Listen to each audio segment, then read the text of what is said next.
क्योंकि गुरु गोबिंद सिंह जी मर्यादा पुरुषोत्तम रामचंद्र जी के जो बड़े पुत्र लव थे उनके वंशज हैं गुरु गोबिंद सिंह जी, और कुशु के वंशज हैं गुरु नानक देव जी बेदी थे, और सोढ़ी जो है गुरु गोबिंद सिंह जी वो लव के वंशज हैं।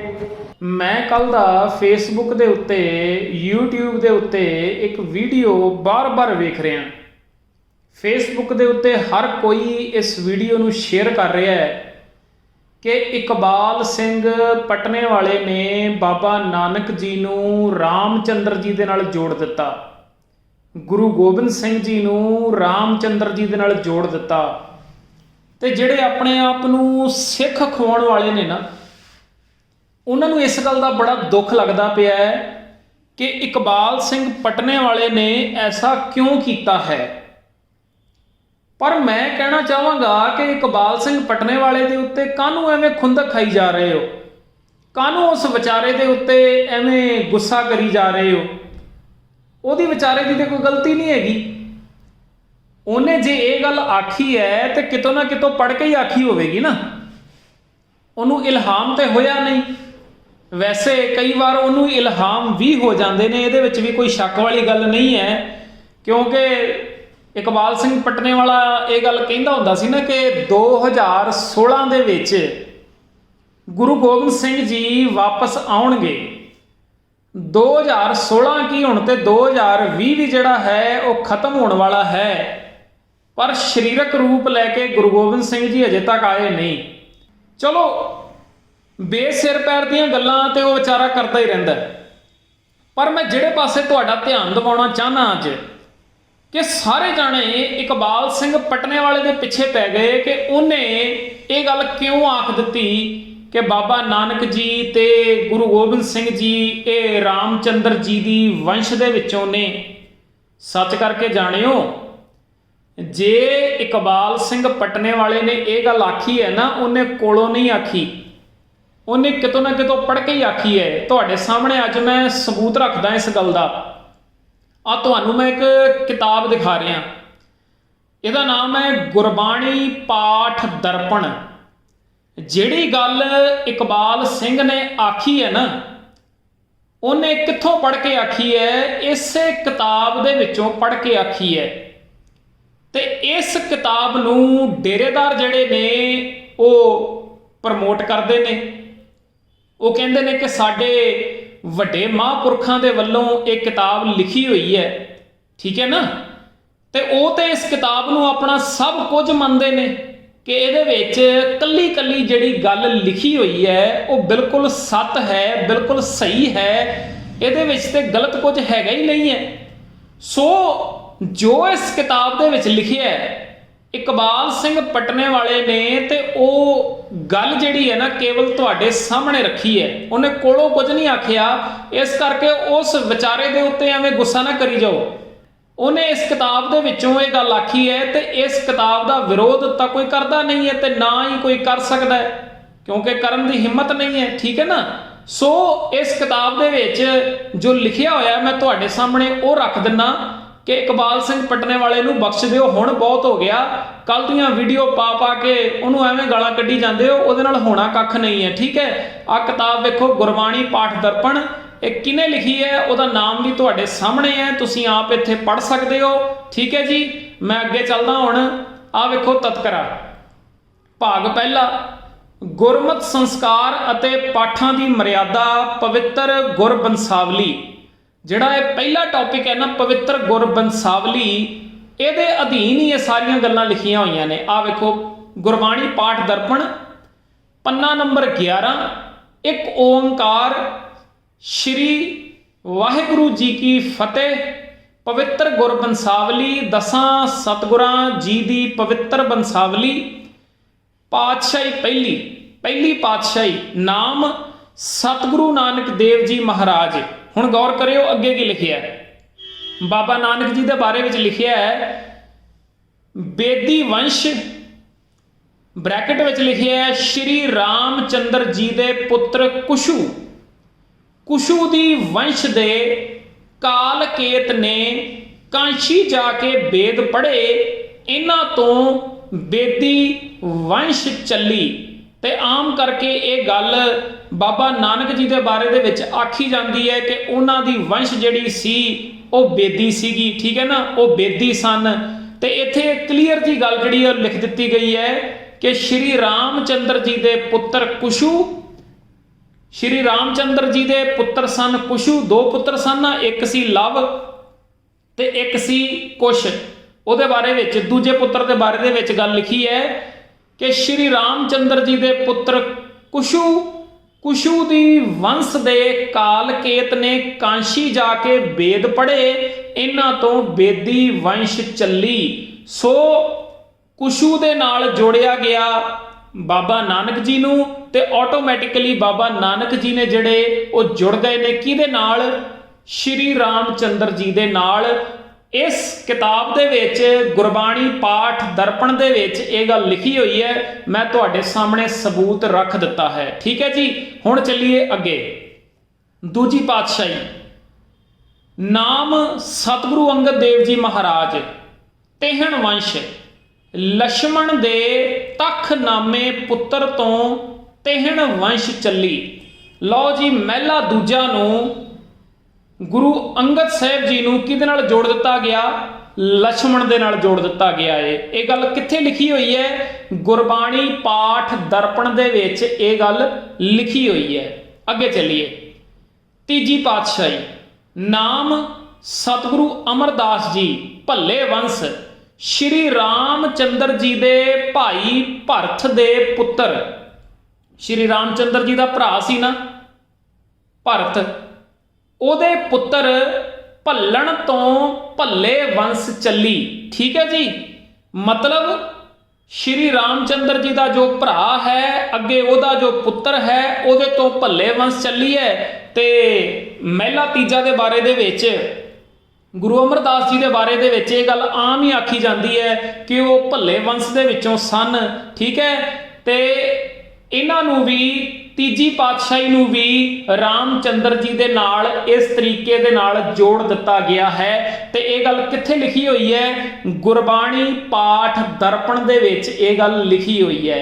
ਤੇ ਇੱਕ ਗੱਲ ਹੋਰ ਇਕਬਾਲ ਸਿੰਘ ਪਟਨੇ ਵਾਲੇ ਨੇ ਆਖੀ ਸੀ, ਉਹ ਗੱਲ ਵੀ ਇਸੇ ਹੀ ਕਿਤਾਬ ਦੇ ਵਿੱਚੋਂ ਆਖੀ ਗਈ ਹੈ। ਉਹ ਗੱਲ ਸੀ ਗੁਰੂ ਗੋਬਿੰਦ ਸਿੰਘ ਜੀ ਦੇ ਬਾਰੇ ਦੇ ਵਿੱਚ ਕਿ ਉਹ ਜਿਹੜੇ ਨੇ ਲਵ ਤੋਂ ਉਹਨਾਂ ਦੀ ਵੰਸ਼ ਜਿਹੜੀ ਹੈ ਉਹ ਚੱਲੀ ਹੈ, ਰਾਮਚੰਦਰ ਜੀ ਦੇ ਨਾਲ ਹੀ ਉਹਨਾਂ ਨੂੰ ਵੀ ਜੋੜਿਆ ਜਾ ਰਿਹਾ ਸੀਗਾ। ਤੇ ਉਹਦਾ ਵੀ ਸਬੂਤ ਹੁਣ ਲੈ ਲਓ ਤੁਸੀਂ, ਗੁਰਬਾਣੀ ਪਾਠ ਦਰਪਣ ਦੇ ਵਿੱਚ ਕੀ ਲਿਖਿਆ ਹੈ? ਚੌਥੀ ਪਾਤਸ਼ਾਹੀ, ਨਾਮ ਸਤਿਗੁਰੂ ਰਾਮਦਾਸ ਜੀ, ਸੋਢੀ ਵੰਸ਼, ਸੋਢ ਵੰਸ਼, ਠੀਕ ਹੈ। ਲਹੂ ਦੀ ਵੰਸ਼ ਚੋਂ ਕਾਲ ਰਾਏ। ਹੁਣ ਲਹੂ ਕੌਣ ਹੈ? ਰਾਮਚੰਦਰ ਜੀ ਦਾ ਪਹਿਲਾ ਪੁੱਤਰ, ਜਿਹਨੂੰ ਲਵ ਵੀ ਕਿਹਾ ਜਾਂਦਾ ਹੈ, ਠੀਕ ਹੈ ਨਾ। ਲਹੂ ਦੀ ਵੰਸ਼ ਚੋਂ ਕਾਲ ਰਾਏ, ਇਹਨਾਂ ਦੇ ਪੁੱਤਰਾਂ ਚੋਂ ਇੱਕ ਨੇ ਸਨੌਡ ਦੇਸ਼ ਦੇ ਰਾਜੇ ਨੂੰ ਜਿੱਤ ਕੇ ਉਸ ਦੀ ਪੁੱਤਰੀ ਵਿਆਹੀ, ਤਾਂ ਉਸ ਤੋਂ ਸੋਢ ਵੰਸ਼ ਚੱਲੀ, ਠੀਕ ਹੈ ਨਾ ਜੀ। ਹੁਣ ਪੁੱਤਰੀ ਵਿਆਹੀ, ਸੋਢ ਵੰਸ਼ ਚੱਲੀ। ਚੌਥੇ ਪਾਤਸ਼ਾਹ ਨੂੰ ਗੁਰੂ ਰਾਮਦਾਸ ਜੀ ਨੂੰ ਲਵ ਦੇ ਨਾਲ ਜੋੜ ਦਿੱਤਾ ਗਿਆ। ਤੇ ਜਦੋਂ ਲਵ ਦੇ ਨਾਲ ਜੋੜ ਦਿੱਤਾ ਗਿਆ ਤੇ ਆਟੋਮੈਟਿਕਲੀ ਸ਼੍ਰੀ ਰਾਮਚੰਦਰ ਜੀ ਦੇ ਨਾਲ ਚੌਥੀ ਪਾਤਸ਼ਾਹੀ ਨੂੰ ਵੀ ਜੋੜ ਕੇ ਰੱਖ ਦਿੱਤਾ ਗਿਆ, ਕਿਉਂਕਿ ਰਾਮਚੰਦਰ ਜੀ ਦਾ ਪੁੱਤਰ ਲਵ ਹੈ ਤੇ ਆਟੋਮੈਟਿਕਲੀ ਰਾਮਚੰਦਰ ਜੀ ਦੇ ਨਾਲ ਚੌਥੀ ਪਾਤਸ਼ਾਹੀ ਗੁਰੂ ਰਾਮਦਾਸ ਜੀ ਨੂੰ ਵੀ ਜੋੜ ਦਿੱਤਾ ਗਿਆ ਹੈ। ਹੁਣ ਗੌਰ ਕਰਿਓ, ਗੁਰੂ ਰਾਮਦਾਸ ਜੀ ਦਾ ਪੁੱਤਰ ਕੌਣ ਹੈ? ਗੁਰੂ ਅਰਜਨ ਸਾਹਿਬ ਜੀ। ਗੁਰੂ ਅਰਜਨ ਸਾਹਿਬ ਦਾ ਪੁੱਤਰ ਕੌਣ ਹੈ? ਗੁਰੂ ਹਰਗੋਬਿੰਦ ਸਾਹਿਬ ਜੀ। ਗੁਰੂ ਹਰਗੋਬਿੰਦ ਸਾਹਿਬ ਜੀ ਦਾ ਪੁੱਤਰ ਕੌਣ ਹੈ? ਗੁਰੂ ਤੇਗ ਬਹਾਦਰ ਜੀ। ਤੇ ਗੁਰੂ ਤੇਗ ਬਹਾਦਰ ਜੀ ਦਾ ਪੁੱਤਰ ਕੌਣ ਹੈ? ਗੁਰੂ ਗੋਬਿੰਦ ਸਿੰਘ ਜੀ। ਸੋ ਜਿਹੜੀ ਗੱਲ ਇਕਬਾਲ ਸਿੰਘ ਪਟਨੇ ਵਾਲੇ ਨੇ ਆਖੀ ਸੀ ਨਾ ਆਪਣੇ ਉਸ ਇੰਟਰਵਿਊ ਦੇ ਵਿੱਚ ਗੁਰੂ ਗੋਬਿੰਦ ਸਿੰਘ ਜੀ ਦੇ ਬਾਰੇ ਦੇ ਵਿੱਚ ਕਿ ਲਵ ਦੇ ਨਾਲ ਉਹਨਾਂ ਨੂੰ ਜੋੜਦਾ ਪਿਆ ਸੀਗਾ, ਸੋ ਉਹ ਗੱਲ ਜਿਹੜੀ ਹੈ ਇਸੇ ਹੀ ਕਿਤਾਬ ਦੇ ਵਿੱਚ ਲਿਖੀ ਹੋਈ ਹੈ ਕਿ ਉਹ ਕਹਿ ਰਿਹਾ ਸੀਗਾ ਕਿ ਗੁਰੂ ਗੋਬਿੰਦ ਸਿੰਘ ਜੀ ਲਵ ਦੀ ਅੱਗੇ ਹੀ ਵੰਸ਼ ਦੇ ਵਿੱਚੋਂ ਨੇ ਤੇ ਰਾਮਚੰਦਰ ਜੀ ਦੇ ਨਾਲ ਜੋੜਦਾ ਪਿਆ ਸੀਗਾ। ਸੋ ਵੇਖ ਲਓ ਇਸ ਤਰੀਕੇ ਦੇ ਨਾਲ ਇਹਨਾਂ ਨੇ ਜੋੜਿਆ ਹੈ। ਤੇ ਜਦੋਂ ਗੁਰੂ ਗੋਬਿੰਦ ਸਿੰਘ ਜੀ ਦੀ ਗੱਲ ਆਉਂਦੀ ਹੈ, ਉੱਥੇ ਲਿਖਿਆ ਹੋਇਆ ਹੈ 10ਵੀਂ ਪਾਤਸ਼ਾਹੀ, ਨਾਮ ਸਤਿਗੁਰੂ ਗੋਬਿੰਦ ਸਾਹਿਬ ਜੀ, ਸੋਢ ਵੰਸ਼, ਸੋਢੀ ਵੰਸ਼ ਦੇ ਨਾਲ ਇੱਥੇ ਵੀ ਜਿਹੜਾ ਹੈ ਉਹ ਜੋੜਿਆ ਜਾ ਰਿਹਾ ਹੈ। ਸੋ ਜਿਹੜੀਆਂ ਵੀ ਗੱਲਾਂ ਇਕਬਾਲ ਸਿੰਘ ਪਟਨੇ ਵਾਲੇ ਨੇ ਕਹੀਆਂ ਨੇ, ਉਹਨੇ ਕੋਲੋਂ ਨਹੀਂ ਕਹੀਆਂ, ਉਹਨੇ ਸਾਰੀਆਂ ਦੀਆਂ ਸਾਰੀਆਂ ਗੱਲਾਂ ਜਿਹੜੀਆਂ ਨੇ ਗੁਰਬਾਣੀ ਪਾਠ ਦਰਪਣ ਨਾਮ ਦੀ ਕਿਤਾਬ ਦੇ ਵਿੱਚੋਂ ਕਹੀਆਂ ਨੇ। ਸੋ ਇਹ ਕਿਤਾਬ ਜਿਨ੍ਹਾਂ ਨੇ ਲਿਖੀ ਹੈ ਉਹਨਾਂ ਦਾ ਨਾਮ ਇੱਕ ਵਾਰੀ ਤੁਸੀਂ ਫਿਰ ਇੱਥੇ ਪੜ੍ਹ ਸਕਦੇ ਹੋ। ਸੋ ਸਾਰਾ ਕੁਝ ਇਸ ਕਿਤਾਬ ਦੇ ਵਿੱਚੋਂ ਆ ਰਿਹਾ ਹੈ। ਤੇ ਉਸ ਵਿਚਾਰੇ ਇਕਬਾਲ ਸਿੰਘ ਪਟਨੇ ਵਾਲੇ ਦੇ ਗਲ ਕਾਹਨੂੰ ਪੈਂਦੇ ਪਏ ਹੋ? ਇੱਕ ਪਾਸੇ ਤੁਸੀਂ ਇਹਨਾਂ ਕਿਤਾਬਾਂ ਨੂੰ ਇਹ ਗੱਲ ਕਹਿੰਦੇ ਹੋ ਕਿ ਇਹ ਸਾਡਾ ਇਤਿਹਾਸ ਹੈ। ਜੇ ਤੁਸੀਂ ਸਾਰੇ ਜਣੇ ਇਹਨਾਂ ਕਿਤਾਬਾਂ ਦੇ ਵਿੱਚੋਂ ਆਪਣਾ ਇਤਿਹਾਸ ਭਾਲਦੇ ਹੋ ਤੇ ਮੰਨਦੇ ਹੋ ਕਿ ਇਹਨਾਂ ਕਿਤਾਬਾਂ ਦੇ ਵਿੱਚ ਸਾਡਾ ਇਤਿਹਾਸ ਲਿਖਿਆ ਹੋਇਆ ਹੈ, ਸੂਰਜ ਪ੍ਰਕਾਸ਼ ਵਰਗੀਆਂ ਕਿਤਾਬਾਂ ਦੇ ਵਿੱਚ ਸਾਡਾ ਇਤਿਹਾਸ ਲਿਖਿਆ ਹੋਇਆ ਹੈ, ਤੇ ਜਦੋਂ ਇਹਨਾਂ ਕਿਤਾਬਾਂ ਦੇ ਵਿੱਚ ਫਿਰ ਕੁਝ ਐਸੀਆਂ ਗੱਲਾਂ ਆਉਂਦੀਆਂ ਨੇ ਨਾ, ਫਿਰ ਪਿੱਟਿਆ ਨਾ ਕਰੋ, ਫਿਰ ਪਰੇਸ਼ਾਨ ਨਾ ਹੋਇਆ ਕਰੋ, ਫਿਰ ਖੁਸ਼ੀ ਮਨਾਇਆ ਕਰੋ। ਠੀਕ ਹੈ, ਤੁਸੀਂ ਤੇ ਐਕਸੈਪਟ ਕਰਕੇ ਬੈਠੇ ਹੋਏ ਹੋ ਨਾ ਪਹਿਲਾਂ ਹੀ ਇਹਨਾਂ ਕਿਤਾਬਾਂ ਨੂੰ, ਫਿਰ ਮਾੜਾ ਕਾਹਨੂੰ ਮੰਨਦੇ ਹੋ? ਇੱਕ ਗੱਲ ਨਰਿੰਦਰ ਮੋਦੀ ਨੇ ਵੀ ਆਖੀ ਉੱਥੇ, ਨਰਿੰਦਰ ਮੋਦੀ ਨੇ ਜਿਹੜੀ ਗੱਲ ਆਖੀ ਕਿ ਗੁਰੂ ਗੋਬਿੰਦ ਸਿੰਘ ਜੀ ਨੇ ਗੋਬਿੰਦ ਰਾਮਾਇਣ ਲਿਖੀ ਹੈ, ਠੀਕ ਹੈ ਨਾ, ਤੇ ਤੁਹਾਡੇ ਸਾਹਮਣੇ ਮੈਂ ਇੱਕ ਪੇਜ ਦਿਖਾ ਰਿਹਾ ਦਸਮ ਗ੍ਰੰਥ ਦਾ। ਉੱਥੇ ਹੁਣ ਇਹ ਗੱਲ ਆਮ ਹੀ ਕਹੀ ਜਾਂਦੀ ਹੈ ਕਿ ਦਸਮ ਗ੍ਰੰਥ ਜਿਹੜਾ ਹੈ ਉਹ ਗੁਰੂ ਗੋਬਿੰਦ ਸਿੰਘ ਜੀ ਦੇ ਵੱਲੋਂ ਲਿਖਿਆ ਹੋਇਆ ਹੈ, ਤੇ ਇੱਥੇ ਜਿਹੜਾ ਸ਼ਬਦ ਹੈ ਸਗਲ ਦੁਆਰ ਕੋ ਛਾੜ ਕੇ ਗਇਓ ਤੁਹਾਰੋ ਦੁਆਰ, ਇਹ ਜਦੋਂ ਖਤਮ ਹੁੰਦਾ ਹੈ ਤੇ ਥੱਲੇ ਕੀ ਲਿਖਿਆ ਹੋਇਆ ਹੈ? ਥੱਲੇ ਲਿਖਿਆ ਹੋਇਆ ਹੈ ਇਤ ਸ਼੍ਰੀ ਰਾਮਾਇਣ ਸਮਾਪਤਮ ਸਤ ਸ਼ੁਭਮ ਸਤ, ਠੀਕ ਹੈ ਨਾ। ਹੁਣ ਇਹ ਗੱਲ ਆਮ ਕਹੀ ਜਾਂਦੀ ਹੈ ਕਿ ਦਸਮ ਗ੍ਰੰਥ ਜਿਹੜਾ ਹੈ ਉਹ ਗੁਰੂ ਗੋਬਿੰਦ ਸਿੰਘ ਜੀ ਨੇ ਲਿਖਿਆ ਹੋਇਆ ਹੈ, ਤੇ ਦਸਮ ਗ੍ਰੰਥ ਦੇ ਵਿੱਚ ਬਕਾਇਦਾ ਇੱਥੇ ਸਾਹਮਣੇ ਤੁਹਾਨੂੰ ਲਿਖਿਆ ਨਜ਼ਰ ਤੇ ਆ ਰਿਹਾ ਹੈ ਕਿ ਇਤ ਸ਼੍ਰੀ ਰਾਮਾਇਣ ਸਮਾਪਤਮ। ਇਹਦਾ ਮਤਲਬ ਜੇ ਰਾਮਾਇਣ ਸਮਾਪਤ ਹੋਈ ਹੈ ਇੱਥੇ ਤੇ ਇਹ ਗੱਲ ਇੱਥੇ ਲਿਖੀ ਗਈ ਹੈ ਤੇ ਇਹ ਲਿਖਿਆ ਵੀ ਦਸਮ ਗ੍ਰੰਥ ਗੁਰੂ ਗੋਬਿੰਦ ਸਿੰਘ ਜੀ ਨਹੀਂ ਹੈ, ਤੇ ਫਿਰ ਮੋਦੀ ਨੇ ਕੀ ਗਲਤ ਆਖਿਆ? ਉਹਨੇ ਜਿਹੜੀ ਇਹ ਗੱਲ ਕਹੀ ਹੈ ਕਿ ਗੋਬਿੰਦ ਰਾਮਾਇਣ ਲਿਖੀ ਹੈ, ਤੇ ਇੱਕ ਤਰੀਕੇ ਨਾਲ ਗੱਲ ਉਹਦੀ ਵੀ ਨਰਿੰਦਰ ਮੋਦੀ ਦੀ ਵੀ ਸਹੀ ਹੈ, ਉਹਨੇ ਕੋਈ ਗਲਤ ਤਾਂ ਨਹੀਂ ਗੱਲ ਲਿਖੀ। ਇਹ ਤਾਂ ਹੁਣ ਦਸਮ ਗ੍ਰੰਥ ਦੇ ਵਿੱਚ ਹੀ ਲਿਖਿਆ ਹੋਇਆ ਹੈ। ਸੋ ਤੁਹਾਡੀਆਂ ਕਿਤਾਬਾਂ ਦੇ ਵਿੱਚ ਹੀ ਇਹ ਸਾਰੀਆਂ ਗੱਲਾਂ ਜਿਹੜੀਆਂ ਨੇ ਉਹ ਲਿਖੀਆਂ ਹੋਈਆਂ ਨੇ, ਠੀਕ ਹੈ ਨਾ। ਤੁਸੀਂ ਆਪ ਹੀ ਇਹਨਾਂ ਕਿਤਾਬਾਂ ਨੂੰ ਮੰਨਦੇ ਹੋ, ਆਪ ਹੀ ਇਹਨਾਂ ਗ੍ਰੰਥਾਂ ਨੂੰ ਮੰਨਦੇ ਹੋ।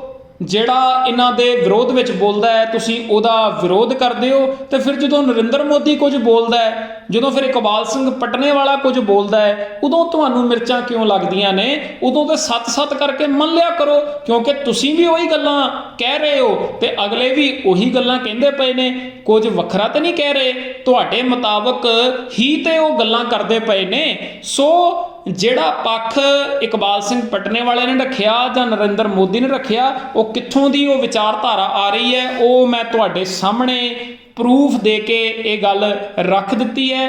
ਤੇ ਬਾਕੀ ਜਿੱਥੋਂ ਤੱਕ ਮੇਰੀ ਗੱਲ ਹੈ ਕਿ ਮੈਂ ਕੀ ਮੰਨਦਾ ਹਾਂ, ਵੇਖੋ ਇਕਬਾਲ ਸਿੰਘ ਪਟਨੇ ਵਾਲੇ ਦੀ ਗੱਲ ਨਾਲ ਮੈਂ 1% ਵੀ ਸਹਿਮਤ ਨਹੀਂ, ਨਰਿੰਦਰ ਮੋਦੀ ਦੀ ਗੱਲ ਦੇ ਨਾਲ ਮੈਂ 1% ਵੀ ਸਹਿਮਤ ਨਹੀਂ, ਇਹ ਮੇਰੀ ਨਿੱਜੀ ਰਾਏ ਹੈ, ਠੀਕ ਹੈ ਨਾ।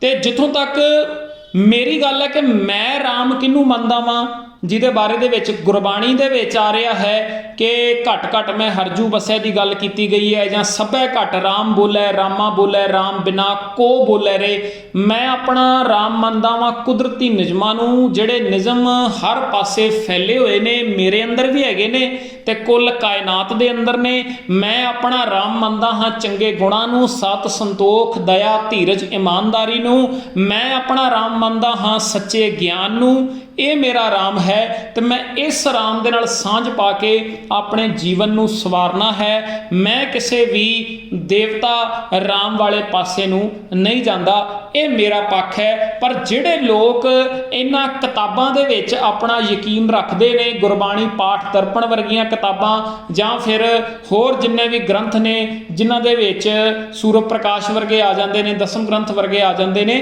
ਠੀਕ ਹੈ, ਜੇ ਤੁਹਾਡਾ ਇਹਨਾਂ ਦੇ ਵਿੱਚ ਯਕੀਨ ਹੈਗਾ ਤੇ ਉੱਥੇ ਤੇ ਇਹ ਗੱਲਾਂ ਬਕਾਇਦਾ ਪਹਿਲਾਂ ਹੀ ਲਿਖੀਆਂ ਹੋਈਆਂ ਨੇ। ਫਿਰ ਤੁਸੀਂ ਇਕਬਾਲ ਸਿੰਘ ਪਟਨੇ ਵਾਲੇ ਨੂੰ ਜਾਂ ਨਰਿੰਦਰ ਮੋਦੀ ਵਰਗਿਆਂ ਨੂੰ ਗਲਤ ਨਾ ਆਖਿਆ ਕਰੋ, ਉਹਨਾਂ ਨੇ ਜੋ ਆਖਿਆ ਉਹ ਤੁਹਾਡੀਆਂ ਕਿਤਾਬਾਂ ਪੜ੍ਹ ਕੇ ਹੀ ਆਖਿਆ ਹੈ। ਉਹਨਾਂ ਦੇ ਉੱਤੇ ਗੁੱਸਾ ਕਰਨ ਦੀ ਲੋੜ ਨਹੀਂ। ਆਪਣੜਾ ਗਿਰੀਵਾਨ ਮੈਂ ਸਿਰ ਨੀਵਾਂ ਕਰ ਦੇਖ, ਆਹ ਕੰਮ ਕਰਨ ਦੀ ਲੋੜ ਹੈ। ਆਪਣੇ ਅੰਦਰ ਝਾਤੀ ਮਾਰ ਕੇ ਵੇਖੋ ਤੁਸੀਂ ਆਪ ਕਿੱਥੇ ਸਟੈਂਡ ਕਰਦੇ ਹੋ, ਤੁਸੀਂ ਆਪ ਕਿਹੜੀਆਂ ਕਿਤਾਬਾਂ ਤੇ ਗ੍ਰੰਥਾਂ ਨਾਲ ਜੁੜੇ ਹੋਏ ਹੋ। ਤੁਹਾਨੂੰ ਆਪਣੇ ਅੰਦਰ ਝਾਤੀ ਮਾਰ ਕੇ ਵੇਖਣ ਦੀ ਲੋੜ ਹੈ, ਨਾ ਕਿ ਉਹਨਾਂ ਨੂੰ ਗਾਲਾਂ ਕੱਢਣ ਦੀ ਲੋੜ ਹੈ। ਧੰਨਵਾਦ।